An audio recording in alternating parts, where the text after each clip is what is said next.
You're welcome once again to Evangelist Imakalu TV, Treasury of Excellent Knowledge. I say good evening to you from my base. I want to teach on the caption as appeared on the video, which is temptations lead to sin. Tempters are sinners. Temptations lead to sin. Tempters are sinners. There had been a rising and trending controversy over the issue of temptations, and most especially in the church nowadays. Many witches, many wizards, many warlocks inside of the church, they are very persistent to projecting a seductive program, a seductive activity from the kingdom of darkness, and it is really overwhelming the church.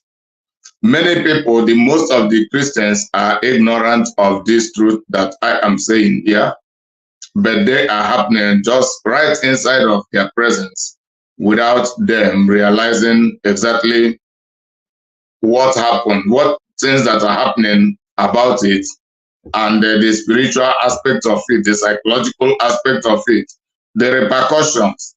Many are beginning to subscribe into the idea of the seductive spirit right inside the church, manifesting through satanic agents in the church in disguise of fellow Christian members. A lot of them are even the leaders. That is where the danger lies. And what is the contextual matter here, or matter of or subject matter? It is about, more especially,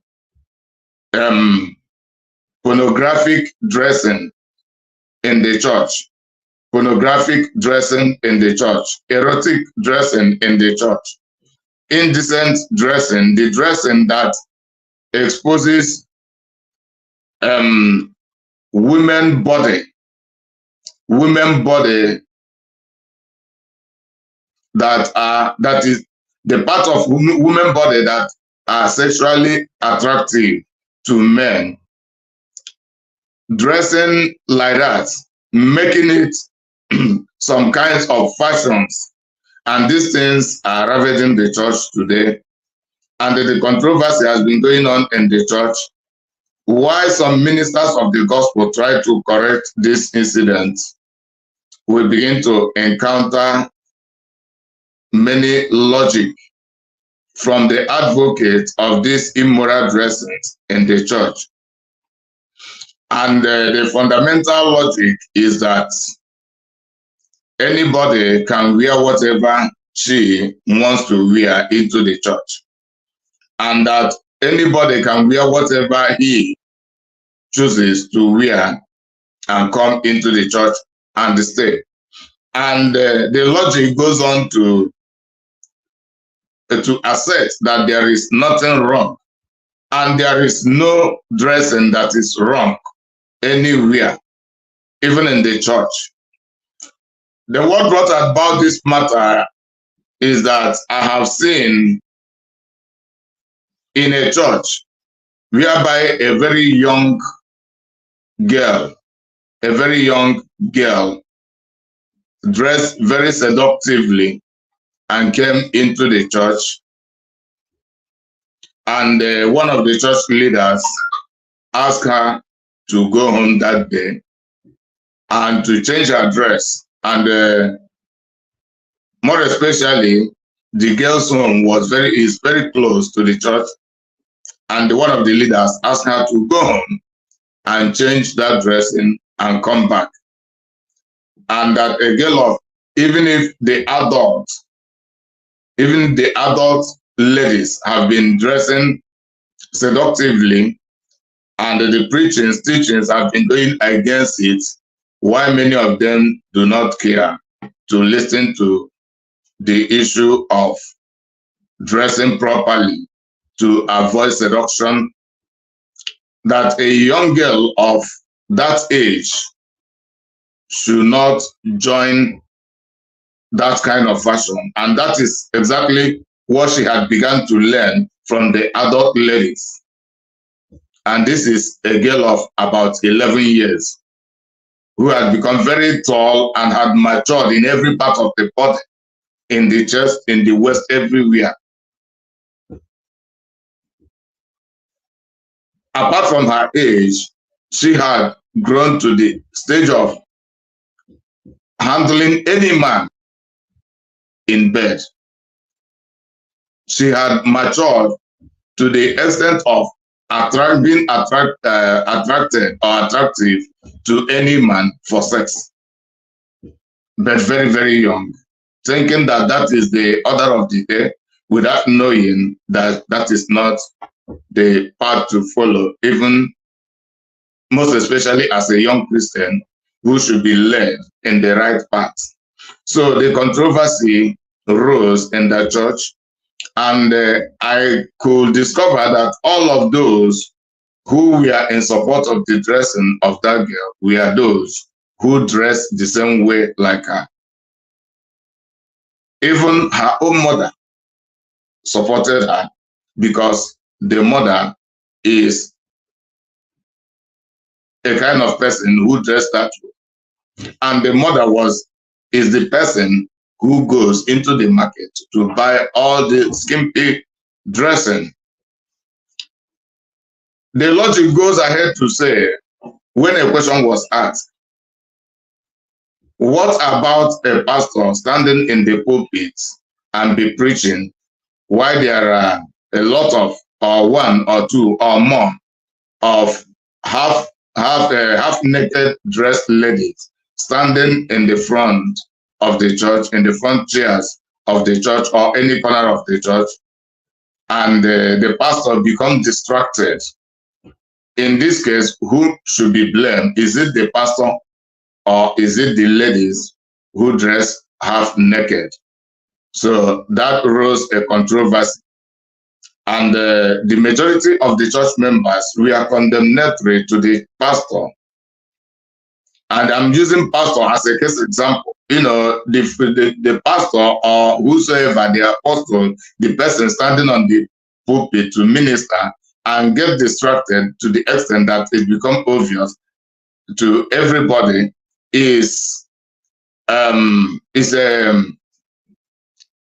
focus in this kind of matter. Many other members right inside the church are being distracted for indecent dressing of many women, for erotic dressing of many women in the church. Many other men are being distracted, and they begin to have mental sex right inside the church. It also happened to the women. So, but the dominant gender in this kind of attitude of seductive dressing in the church are the women. So the logic says that the pastor is the one offending by not removing his eyes, by giving attention to those half naked, dressed ladies in the church. But counter answer or counter reason, which is the truth, is that those ladies who dress half naked and come into the church have made themselves satanic tools for temptations. That is the truth. And that is where I stand. And that is exactly what happened. So it doesn't matter how people may try to defend it, because I know that there are satanic agents in the church who come to promote Satanism and worldliness. And there is a battle going on for the world to invade the church and conquer the church and turn the church into the world. The church will be regarded as the church only by name and not by activities, not by spirituality, not by practicality, and not by virtues. This is the war going on right inside the church. The world had defeated the church outside of the church, and this time around they are defeating the church right inside the church. So they never agreed. All those advocates of the indecent dressing in the church never agreed that indecent dressing is a temptation, and that those who dress indecent are tempters. So they never agreed to that fact. And that fact can never be denied for any reason. That fact it remains a fact and can never be debunked, can never be refuted by anybody and for any reason. So that is the reason I have come up with this topic. Now I want us to go into a Bible review concerning this topic. Temptations lead to sin, and the tempters are sinners. Temptation leads to sin. Satan knows this.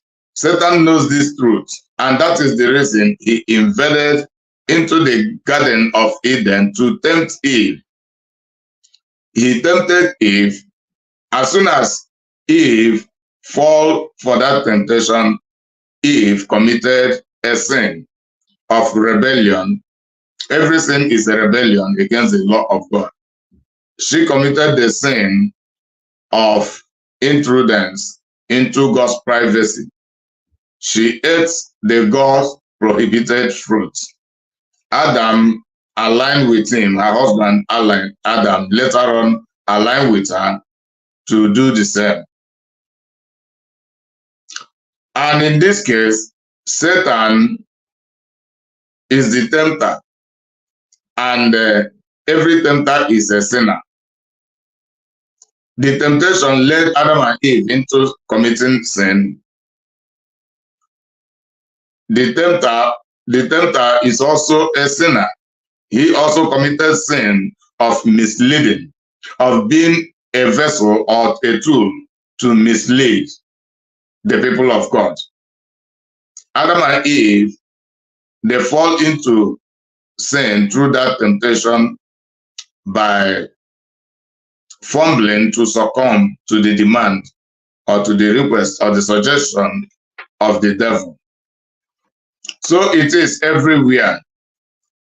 Every tempter is a sinner,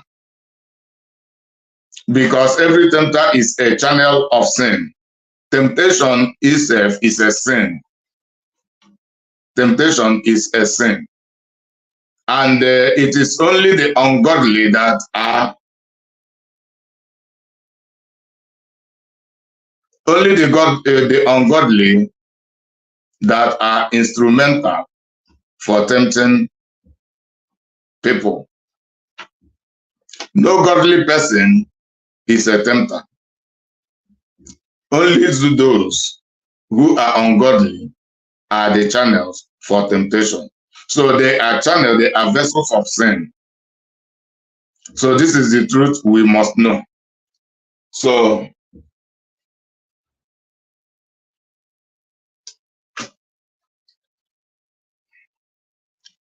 Let us go into Bible confirmation for this.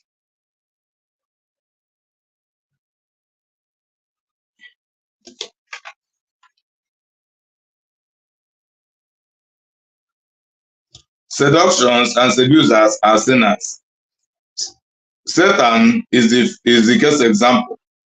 Genesis chapter 3, verse 1 to verse 7. And that is Satan seducing Adam and Eve. Then you can go all through the chapter 3 of Genesis, the chapter 3 of Genesis. Also Genesis chapter 39, verse 7 to verse 20. That is Potiphar's wife being a tempter to Joseph. She was committing sin by making herself an immoral woman, an unfaithful woman, a seductive woman, an adulteress who want to lure the young man Joseph into fornication, who wanted to use her to appease and to accomplish her sexual lust.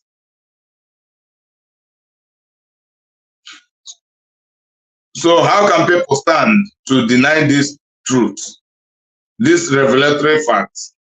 Who can stand to debunk it, if not by hypocrisy, if not by logic, if not by continuing to promote that satanism, and if not by arrogance and reprobation?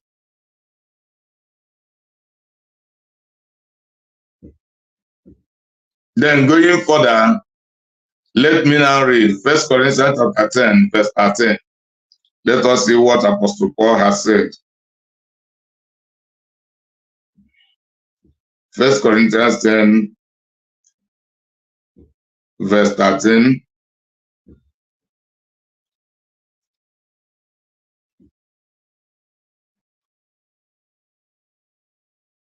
Say, no temptation, regardless of its source, has overtaken or enticed you that is not common to human experience, nor is any temptation unusual or beyond human resistance. But God is faithful to his word. He is compassionate and trustworthy, and he will not let you be tempted beyond your ability to resist.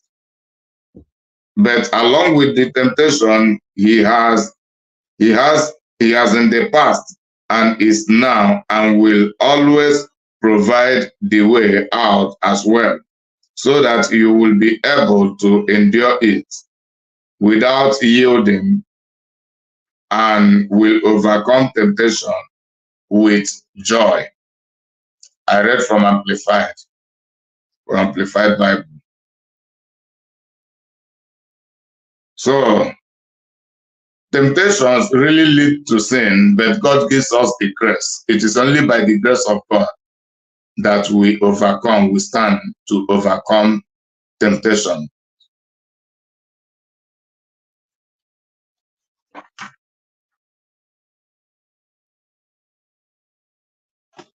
Matthew 26, verse 4.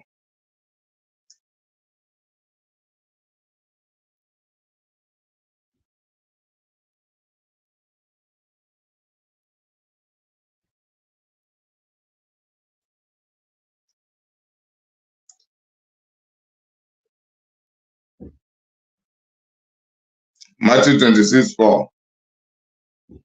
And plotted together to arrest Jesus by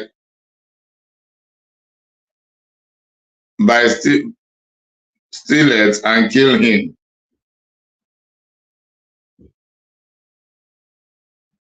By steal and kill him. Let me read it from verse 3. The chief priests and the elders of the people gathered in the courtyard of the elegant home of Jewish high priest, whose name was Cephas, and plotted together to arrest Jesus by stealth and kill him. So this is after Judas Iscariot had given himself to Satan to become a tempter, and whom Satan was used to betray Jesus, causing his arrest by those who were trying to identify him, to arrest him, and to crucify him. So Judas Iscariot is a tempter, and his temptation of betrayal to Jesus is a sin. So I am bringing the biblical fact for us to know exactly who is truthful and who is lying to the people in this regard. Then more Bible quotation to that. Proverbs chapter 16 verse 29, Proverbs chapter 7 verse 6 to 27. Okay. The second point here, the first one is seduction and seducers. As seduction as a temptation, seducers as sinners, as tempters, and sinful tempters. The second one, deceptions and deceivers. Deception is a sin, and the deceivers are sinners. Deception is a temptation, and deceivers are tempters. James chapter 1.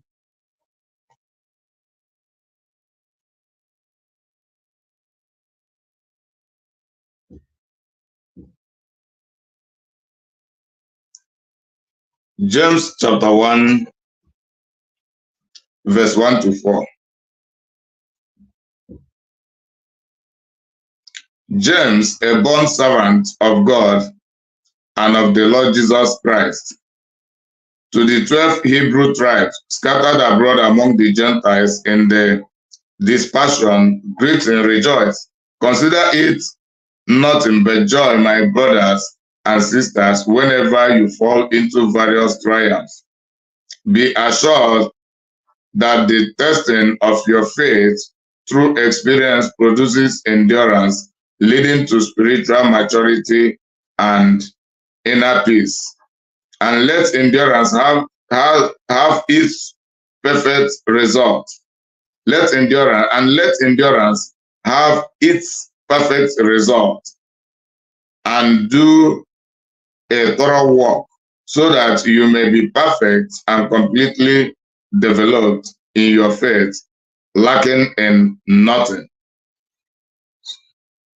So even in trials to build up faith, the people that are instrumental are the Satanists to try the godly to build their faith.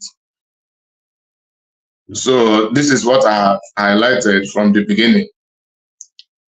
The ungodly are the people that are instrumental for temptations, to project, to advocate, to perpetrate temptations, and they are tempters. Their aim is to bring the godly down, to bring them down in faith, in spirit, and in every ramification.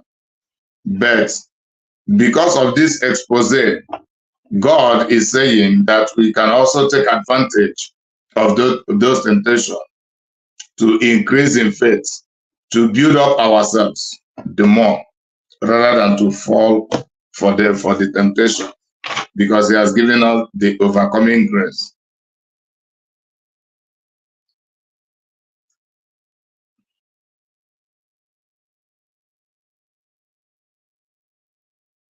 Then the third, okay, the second one, deceptions and deceivers.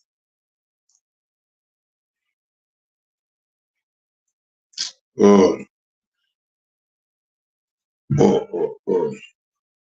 I read the I read the I read the Bible verse for the section 3, which is lost and the losters. Lost and the losters. Lost is a temptation, a means of temptation. Losters are tempters. Those who lost, they are tempters. Lusters. Losters. Lusts, lost in a plural form. And that has the Bible quotation that I've just read from James chapter 1, verse 1 to verse 4. Then more Bible verses supporting text to that. First John chapter 2, verse 15 to 17, Galatians chapter 5, verse 17, James chapter 1, verse 15, Luke chapter 8, verse 14, and First Peter chapter 2, verse 11. Then inside of the lust, we have sexual lust and the sexual immorals. Sexual lust and sexual immoral. Sexual lust as a means of temptation. Sexual immorals are tempters and they are sinful. Then for that, 1 Corinthians chapter 6, verse 13, 1 Corinthians chapter 7, verse 2, Proverbs chapter 7, verse 6 to 22, Genesis 39, verse 7 until verse 7 to verse 12. Colossians chapter 3, verse 5. So I am handling the section 3. Later I will go back to section 2. Then we have materialism, the B of section 3, materialism and the materialists. Those who are materialistic. Materialism is a temptation. The materialists are tempters. 1 Timothy chapter 6, verse 6 to 11. And in verse 10, that is where Apostle Paul says, for the lust for money, which is the love for money, according to King James translation. The lust for money is the root of all evil. It is about materialism. The lust for money, materialism, is the root of all evil.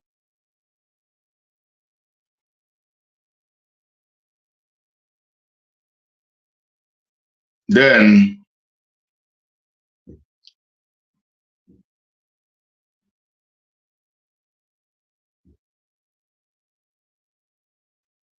going back to section 2, deception and deceivers. Deceptions and deceivers.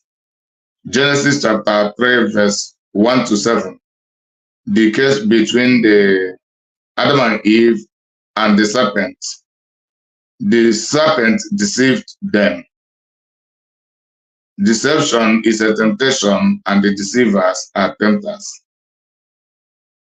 And that is where I read 1 Corinthians chapter 10, verse 13, Matthew 6.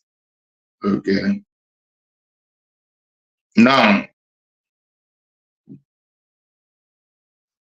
going to section 4, Luciferian conquest and their advocates. That is the Luciferian conquerors, those who fight to conquer people in a satanic way, an ungodly way. They are tempters, and the Luciferian conquest is a temptation. James chapter 4,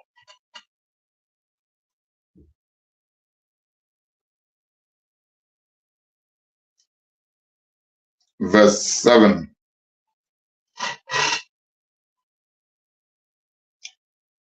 So submit to the authority of God. Resist the devil, stand firm against him, and he will flee from you. So this is exactly what Apostle James had experienced and observed and began to teach the Christian church on how to overcome it. Resist the devil and his emissaries. Resist them because they are tempters, and their aim is to conquer you. Their aim is to conquer you. They are tempters, and they bring temptation in the means of their conquest.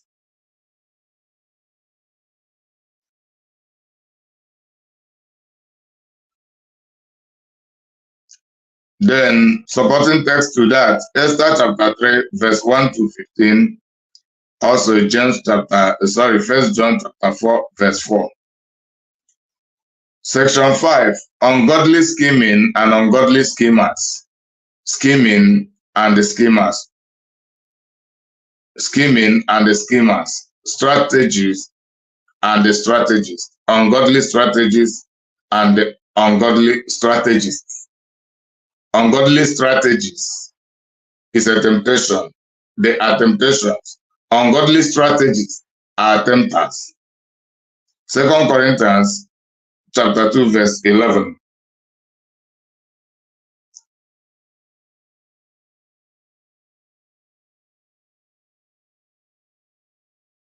Second Corinthians chapter 2, verse 11.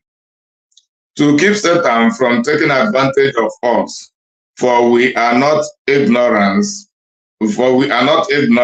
of his schemes. Apostle Paul was exalting and educating the church at Corinth. So he was awakening their subconsciousness and letting them know that the purpose of that particular teaching is to fortify them intellectually, spiritually, morally, so that they will not allow Satan to take advantage of them. And that begins the fundamental factor to be resistant is you must have the fundamental knowledge. So we are not ignorant of his scheme. You must have the knowledge of the strategies of Satan for you to be able to stand and to resist. At times, people may be willing, but they may not be ready for the fact that they are not prepared. They are not trained. They lack the knowledge. The people of God, even the people of God, perish for lacking the proper knowledge they should have as the people of God. Knowledge is a weapon, a defensive weapon, an offensive weapon. To use it to defend and to use it to attack when necessary.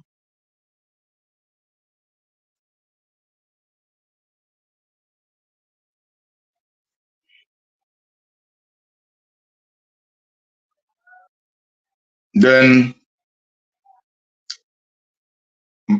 more Bible quotations on this. Genesis chapter 3, verse 1 to 6. Esther chapter 3, verse 6 to 9.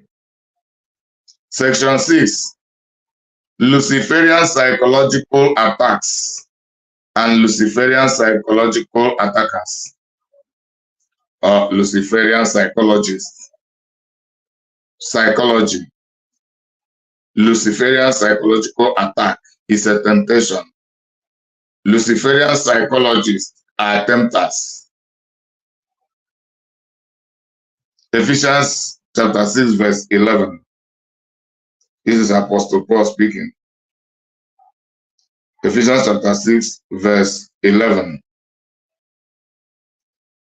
He said, put on the full armor of God, for his precepts are like the splendid armor of a heavily armed soldier, so that you may be able to successfully stand up against all the schemes and the strategies and the deceits of the devil.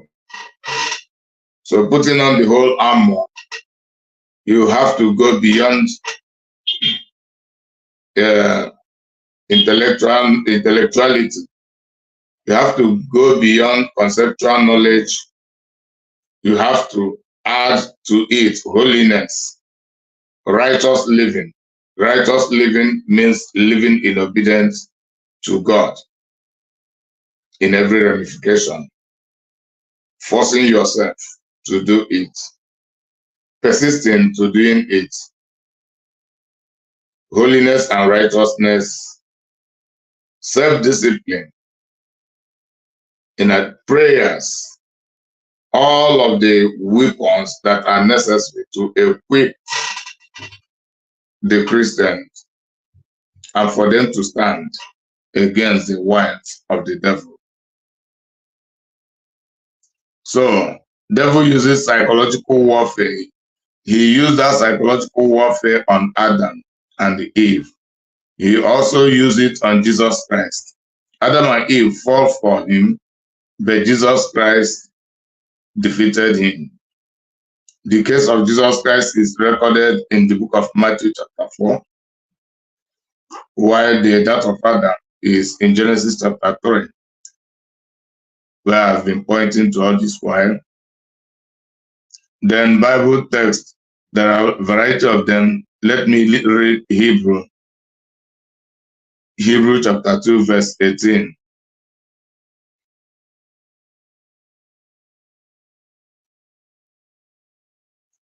Hebrews 2, verse 18.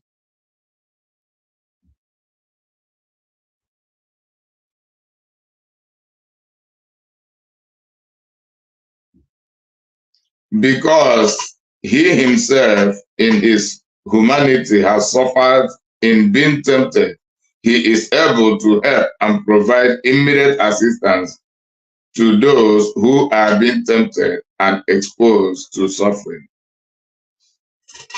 To those who are being tempted and exposed to suffering. So this is referring to Jesus Christ, God who came in form of human being to live like a human being in the midst of human being and to teach us perfectly by his own practicality of how to be a true child of God, teaching us the possibility of living on earth without committing sin. If not for the intrudence of Satan from the Garden of Eden to pollute the image of God in humanity, sin would not have been invading us. And if not the continuity of humanity into that system, sin will not be overwhelming humanity. Jesus Christ came to save all, to pay the price, to save all from sin, and to redeem all, and for all to live for him. But how many people are really living for Jesus Christ? Even those who are living for him are still under struggle between the power of the flesh and the power of the Holy Spirit in our own life, including myself, not to talk of those who do not believe, who do not choose to live for Jesus Christ at all. So more Bible text on that, more Bible text on the seventh one, sorry, on the sixth one. Okay. Oh, sorry, I jumped to that seventh one. More Bible text on the sixth one is okay, yeah, that is where I am. 6. Luciferian psychological attacks and Luciferian psychologists. Ephesians chapter 6, verse 11, Genesis chapter 3, verse 1 to 6, Matthew chapter 4, verse 1 to 11. Then 7, Luciferian test to God's people and Luciferian testers of God's people. Luciferian test.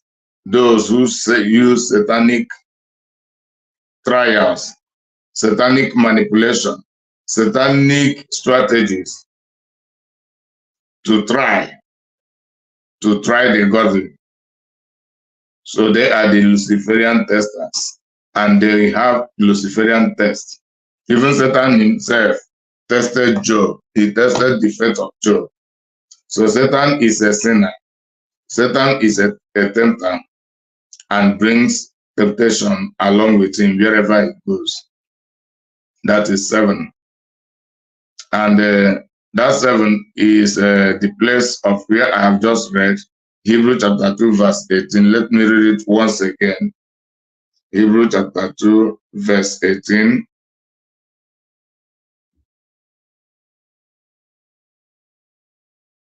Because he himself in his humanity has suffered in being tempted, he is able to help and provide immediate assistance to those who are being tempted and exposed to suffering.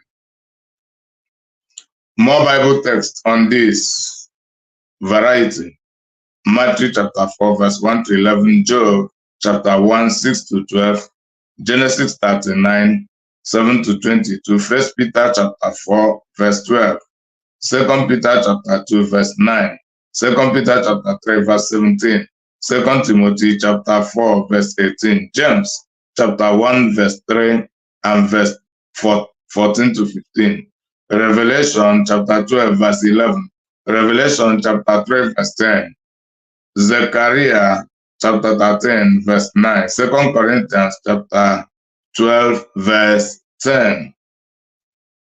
Then the 8th point is deprivation and deprivers. Those who deprive people of their rights, of their privilege, of their opportunity, of everything good. Deprivers.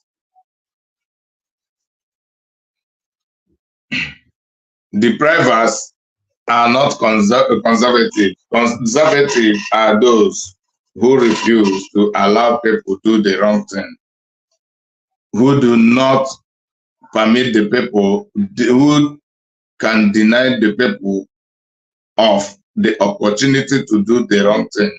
These are the conservatives, the upright. But deprivers are the negative deniers. Those who negatively deny or deprive people, taking away the good things that belong to others. These are the deprivers. They are tempters, and the deprivation is a sin. 1 Corinthians chapter 7, verse 5.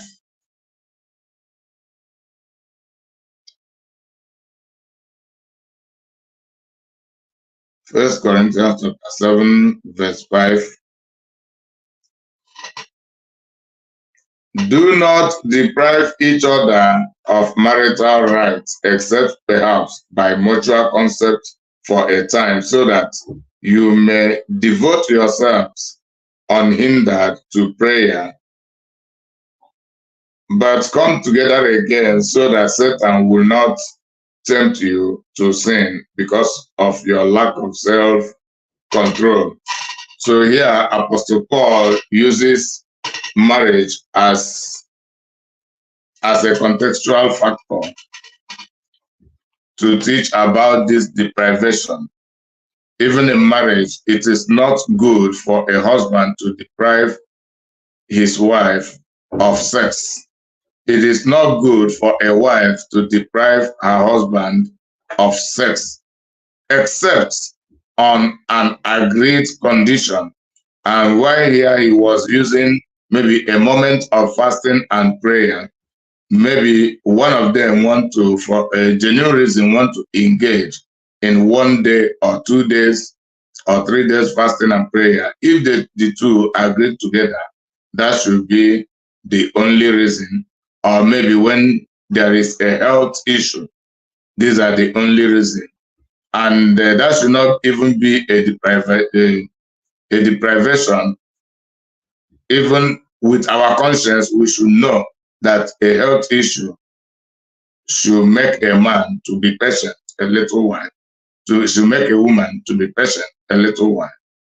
So for us, for anybody not to be tempted into adultery and other immoral activities, immediately as soon as the fasting, the prayer is over, the husband and the wife should join themselves together once again in bed.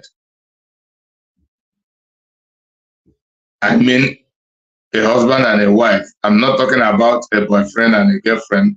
I'm not talking about a married man with a single lady or a married man with a different married woman who is not married to him.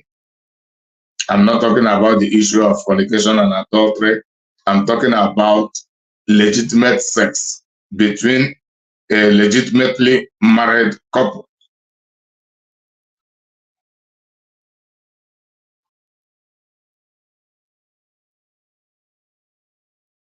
9. Secret sin, secret and the secret sinners. Secret sins and secret sinners. Secret sin is a temptation. David committed secret sin. He secretly impregnated another man's wife and was still hiding it. And in the process of trying to cover the sin, he set up the man and killed him in a war front.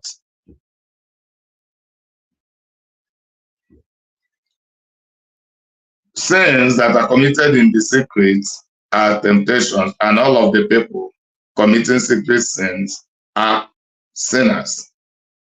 They are tempters and they are sinful. 1 John chapter 1 verse 9. The book of 1 John chapter 1 verse 9.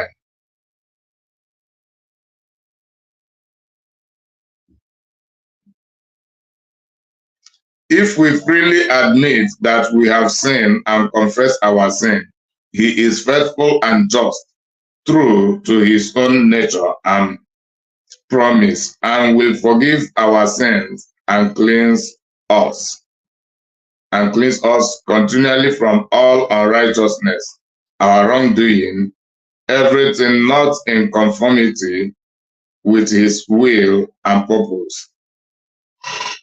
If we confess, say those who hide their sin, according to somewhere in the book of Proverbs, they suffer for it. They must suffer for it.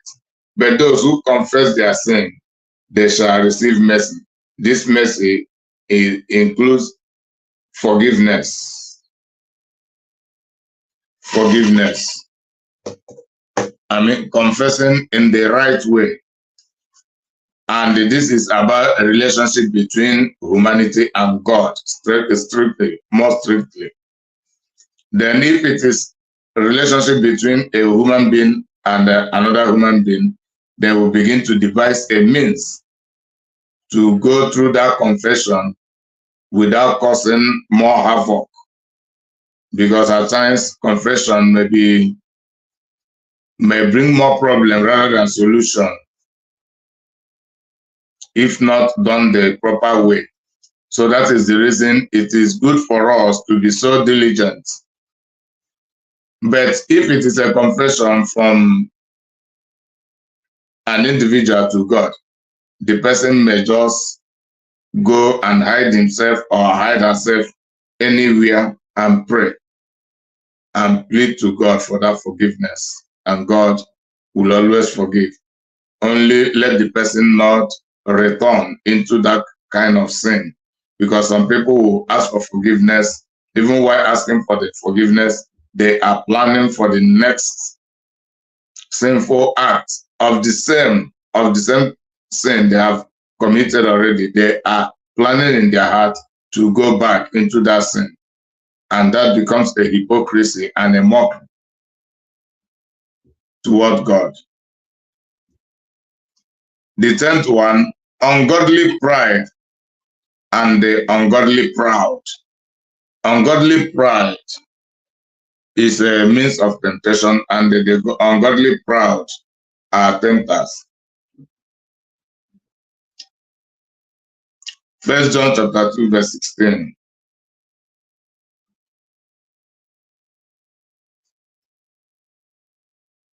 For all that is in this world, the lust and sensual craving of the flesh, and the lust and longing of the eyes, and the boastful pride of life, pretentious confidence in one's resources or in the stability of earthly things. These do not come from the Father, but are from the world.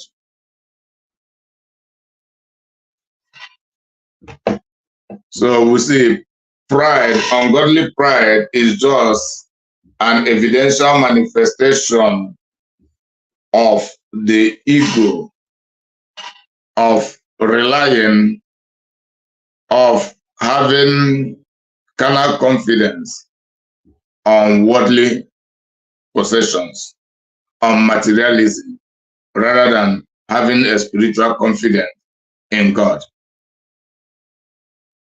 The proud are not spiritually active, but they are carnally and outwardly very active, very boastful, very flamboyant.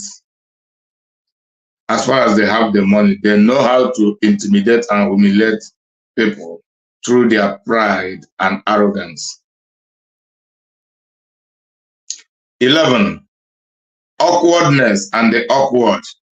Awkwardness and the awkward.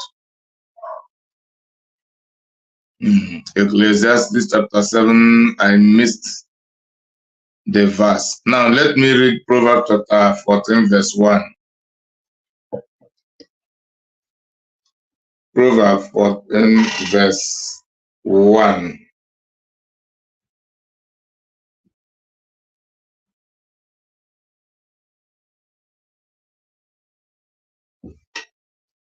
Proverbs 14, verse 1. The wise woman builds her house on a foundation of godly precepts, and her household thrives. But the foolish one who lacks spiritual insight tears it down with her own hands. By ignoring godly principles, awkwardness and the awkward. Then we are talking about an awkward woman and a diligent woman, a prudent woman and an awkward woman. What makes the difference? The prudent woman is a godly woman, a woman with the wisdom of God, with the principles of God, who live in the wisdom of God. But the awkward woman is the woman who ignores, who has no regard for the principles of God, who has no regard for the understanding and the wisdom of God, and they live on her own way and by the worldly rudiments. And this is telling us that not only these two women are used as an example here, but it relates to all of human beings. Any human being who does not live by godly principle is an awkward person, because the person will be living on humanly principle and satanic principle. These are the three principles that exist in the universe: God's principles, human principles, and the Satan principle. Apart from God's principle, every other human principle and satanic principle, they are compromised. They are compromised. They are corrupt. They are misleading. They are arrogant, and they are hostile. They are lascivious. They are covetous. That is not of God. Are built on selfishness and corruption. So, and that makes every ungodly person using this awkward woman of the Proverbs chapter 14, verse 1 as an example. The prudent woman is a godly woman. So anyone who lives in the wisdom of God is a prudent person. And the awkward are tempters. Awkwardness is temptation, awkward. And even the man-made laws all over the world, including in the government, all these things are tools of temptations. I know that some of the laws have some godly content in it, but they are also polluted because they are not outrightly godly. But the will of God is that every human being should live outrightly in God's principle, in the wisdom of God.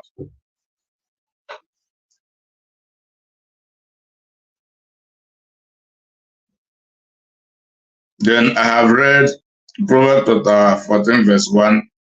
More Bible text on that. Proverbs chapter 21, verse 9 to 10. Proverbs 11, verse 16. 1 Peter chapter 4, verse 7. 12. Ungodly inquiring and ungodly inquisitors. Ungodly inquiring and ungodly inquisitors. Ungodly inquiring and ungodly inquisitors.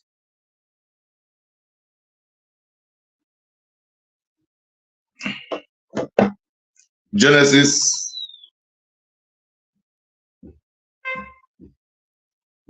3, verse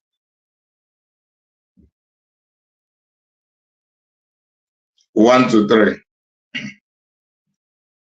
Now the serpent was more crafty, subtle, skilled in deceit than any living creature of the field, which the Lord God had made. And the serpent, which is Satan, said to the woman, can it really be that God has said, you shall not eat from any tree of the garden? Ungodly inquisitors, with ungodly inquisition, with ungodly inquiry. Satan was inquiring here. Then cross-reference for that is Revelation chapter 12, verse 9 to 11. Verse 2 of the same Genesis chapter 3 says, and the woman said to the serpent, we may eat fruit from the trees of the garden, except the fruit from the tree which is in the middle of the garden.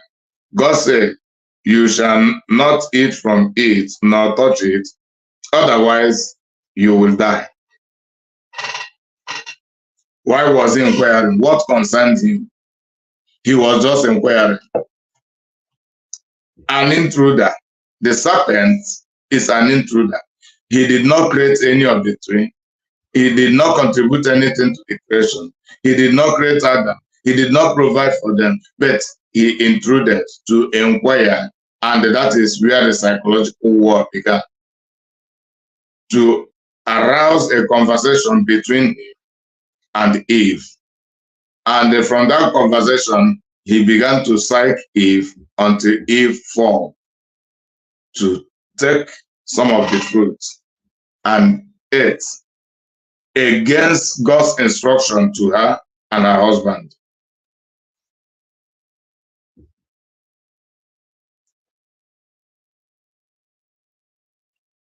Then another Bible quotation there is 2 Chronicles chapter 23, verse 31. Let me read also, since it is not this.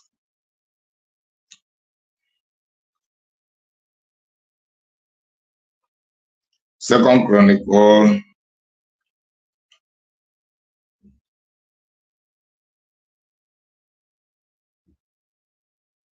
23, verse 31. Oof, I think there's a mistake. It ends at 21. Maybe let me try the 21 to see if it. So all the people of the land rejoiced, and the city was quiet after Athaliah had been put to death with the sword. Let me try First Chronicle to see 23,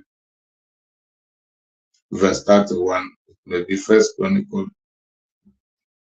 And to offer all burnt sacrifice to the Lord on the Sabbath, the new moons, and the festival by number, according to the ordinance concerning them, continually before the Lord. Well, I'm not.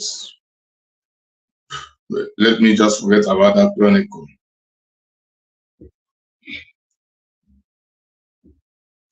13th, ungodly disguising and ungodly disguisers. The Satan disguised himself. Satan is an ungodly disguiser. Ungodly disguising is a temptation. Genesis chapter 3, verse 1 to 4. Satan disguised himself to deceive Eve and succeeded doing that.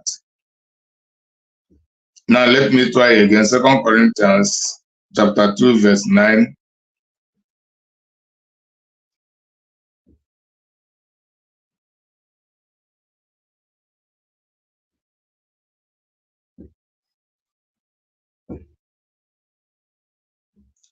To prepare for me an abundance of timber, because the house I am about to build will be great and wonderful.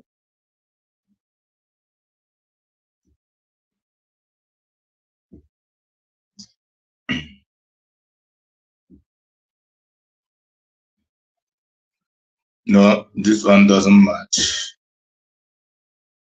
Okay, let me just forget about that 2 Chronicle. Then Joshua chapter 9, verse 1 to 27. Yes, this is about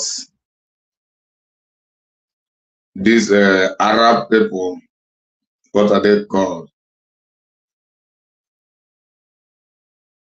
Who came to in disguise as travelers, who were frustrated and began to seek assistance from Israel, which made them succeed to covenant with the Israelis, that the Israelis will not be killing them. And later on, their disguise and their deception to the Israelis were decoded when it had already been late. And God asked Joshua not to harm them, because Joshua never inquired of God. He just accepted and gave the order for the covenant, and the covenant was in place. They are called the Gibeonites.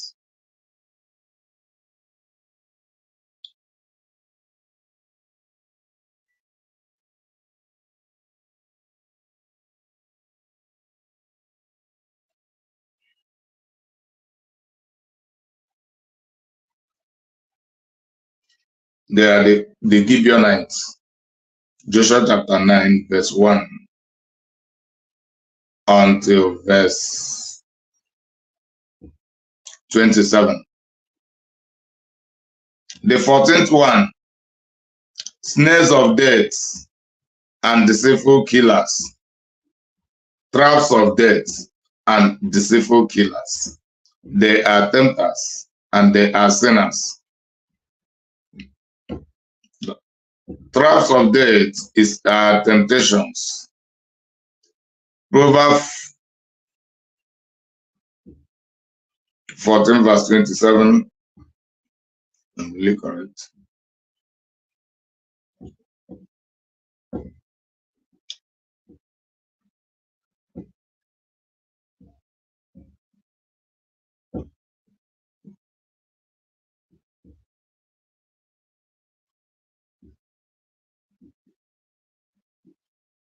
The reverent fear of the Lord, that is Proverbs chapter 14, verse 27.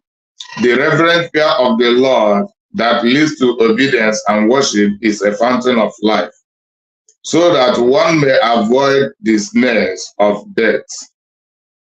Then Cross-reference to that is John chapter 4, verse 10 and verse 14. John chapter 4, verse 10 and verse 14. So by the reverence fear of the Lord, that is the tool to conquering traps of death. These traps of death, they do not just exist on their own. They are being set by some people and who are under satanic influence. Traps of death can be in different forms. Traps of death are temptations, and the perpetrators are tempters. They are sinful tempters.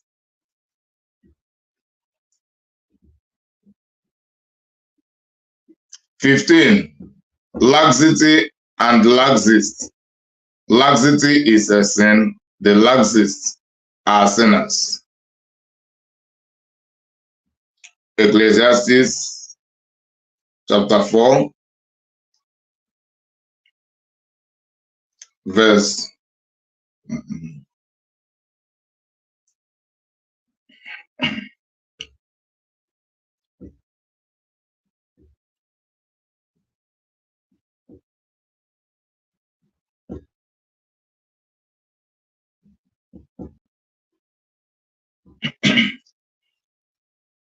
from verse 7. He said, "Then I looked again at vanity under the sun in one of its peculiar forms. There was a certain man without a dependent, having neither a child nor a brother. Having neither a child nor a brother, yet there was no end to all his labor. Indeed, his eyes were not satisfied with riches, and he never asked, For whom do I labor and deprive myself of pleasure? This too is a vanity, a wisp of smoke, self-conceit.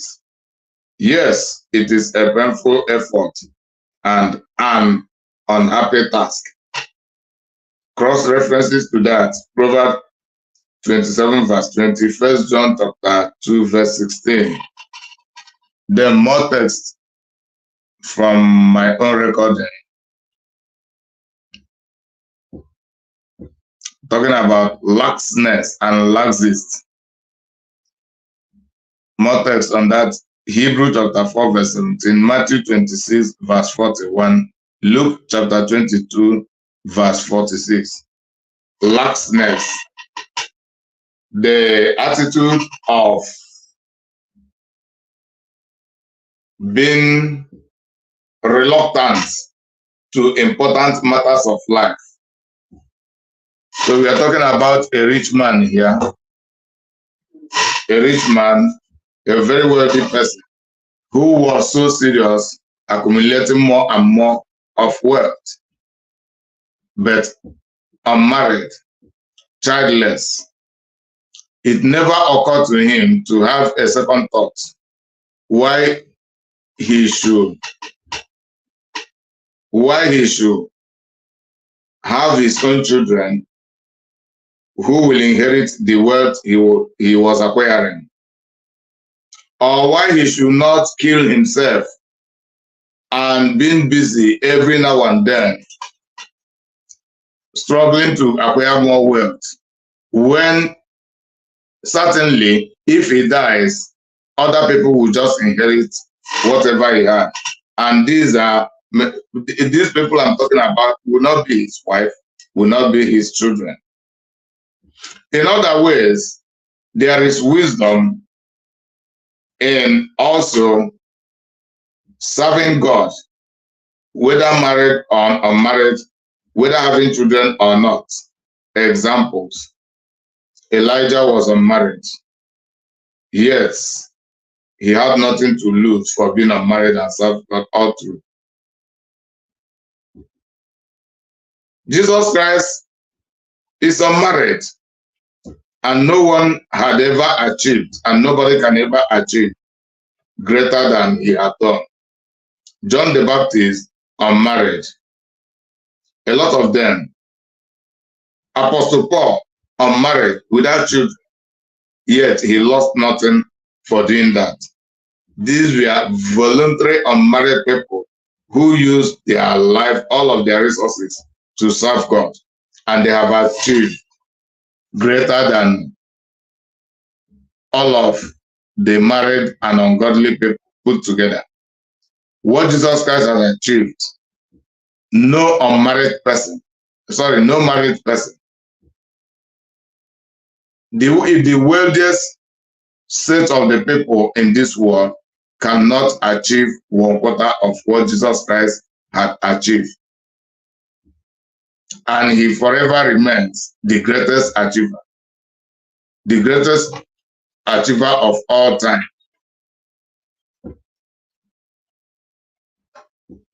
16, God's warning. God's warning for temptations and the tempters. Romans 14, verse 13.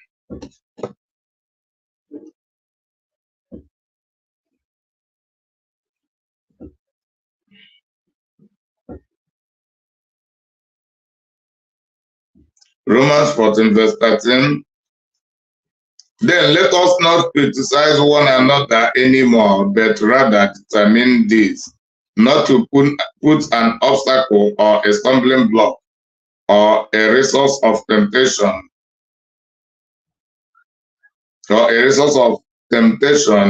in another believer's way. Warning. Apostle Paul is warning. Let us not be instrumental of any kind in our immoral dressing, in jealousy, in envy, in anger, in sexual molestation, in whatever means. Let us not be instrumental to tempting, most especially our fellow believers.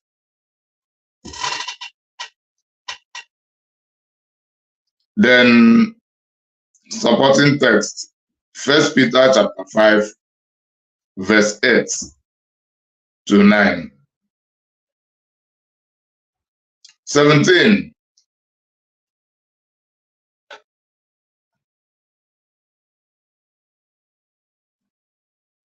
Judgments,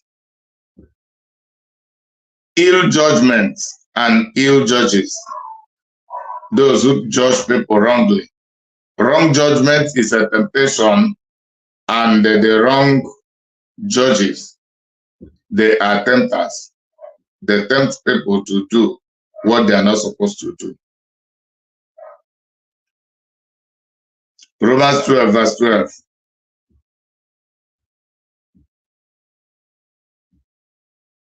Romans 12, verse 12. Constantly rejoicing in hope because of your confidence in Christ. Steadfast and patient in distress.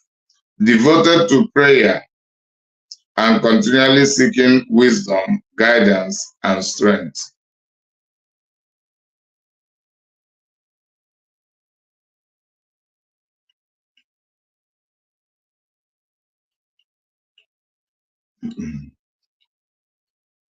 Sorry. Okay.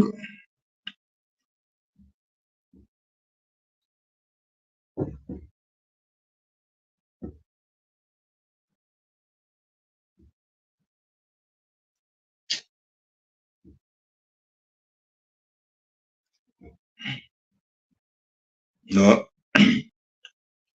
17. Ill judgment. That should be Romans chapter 14 and not Romans 12. The same place I've read earlier. Then let us not criticize. Criticism is a means of judging people. Let us not criticize one another anymore, but rather determine this, not to put an obstacle or a stumbling block or a source of temptation in another believer's way. Then, in addition to that, another text is Genesis chapter 39, verse 15 to 20. Genesis 39, 15 to 20. Potiphar's wife and the Potiphar judging Joseph wrongly. Potiphar and his wife judging Joseph wrongly. Genesis 39 from verse 15 to 20.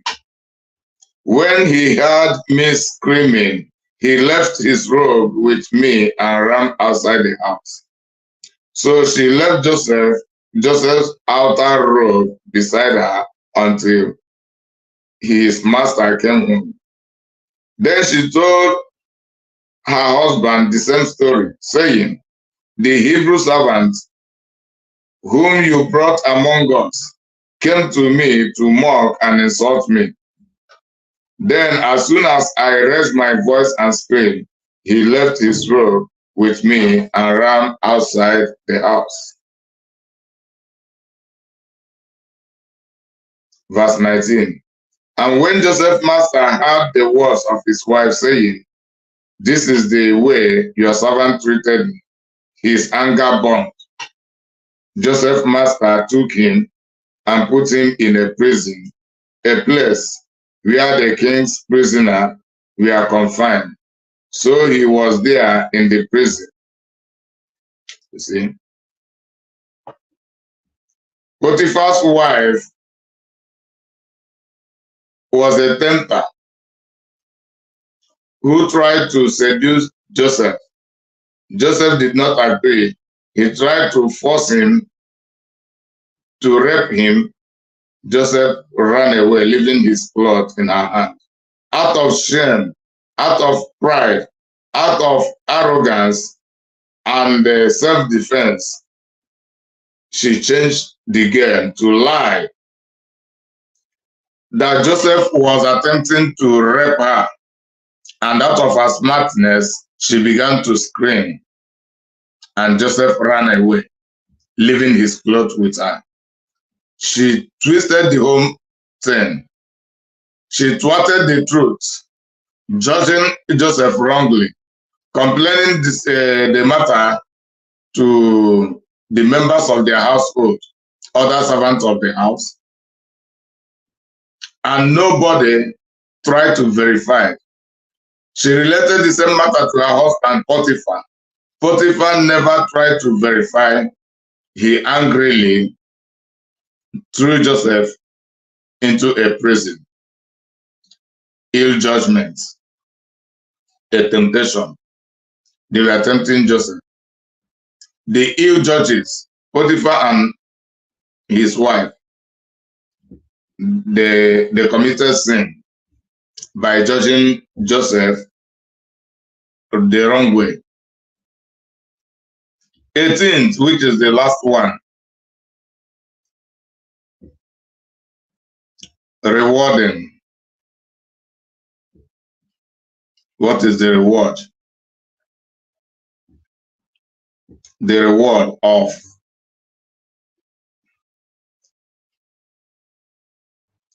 temptation and to the tempters. What are the rewards? Romans chapter 3 verse 23. Since all have sinned and continually come short of the glory of God. Since all have sinned and come short of the glory of God. The shortage of the glory of God is the reward of temptation and the tempters. The reward of the tempters. The reward for projecting temptations.